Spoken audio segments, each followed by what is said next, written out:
21 Days of Prayer. Week 2. Your Kingdom Come in Us.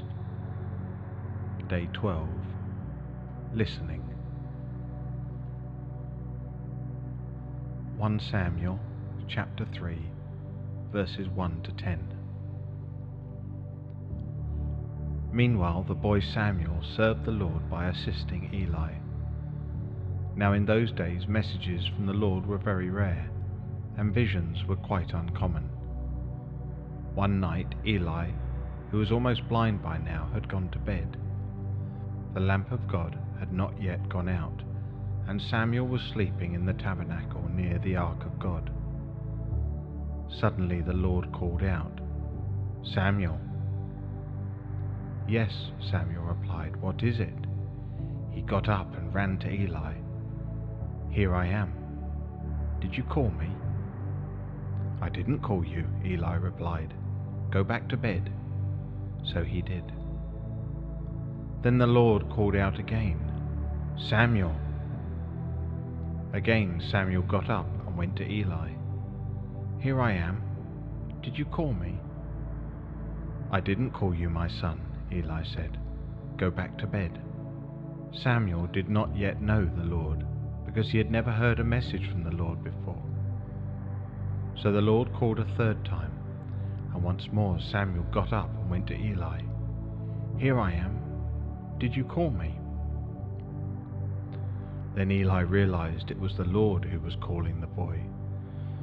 So he said to Samuel, "Go and lie down again, and if someone calls again, say, 'Speak, Lord, your servant is listening.'" So Samuel went back to bed. And the Lord came and called as before, "Samuel, Samuel." And Samuel replied, "Speak, your servant is listening."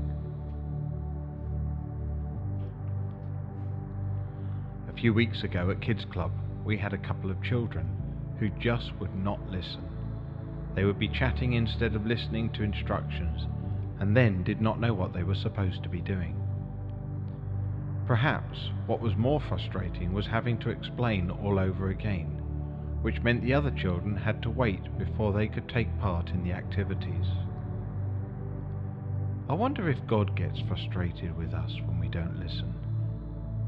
Too often we have our ideas fixed on what we think we should do, rather than what He wants us to do. A few months ago I visited a large church that had split itself into 8 different congregations. Each congregation was distinctly different from the others. They had each looked at the community God had placed them in and then asked God how best to reach it.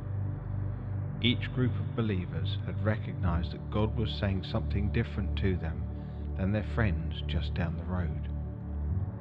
We don't need to find out what God is saying to our church by looking at other churches, but by listening to God. Father, help us to be humble enough to put aside our ideas and listen to you. Help us to block out the distractions around us and focus on your voice. When we become distracted, would you call us back to the right path and keep us focused on what you are saying to us? Amen.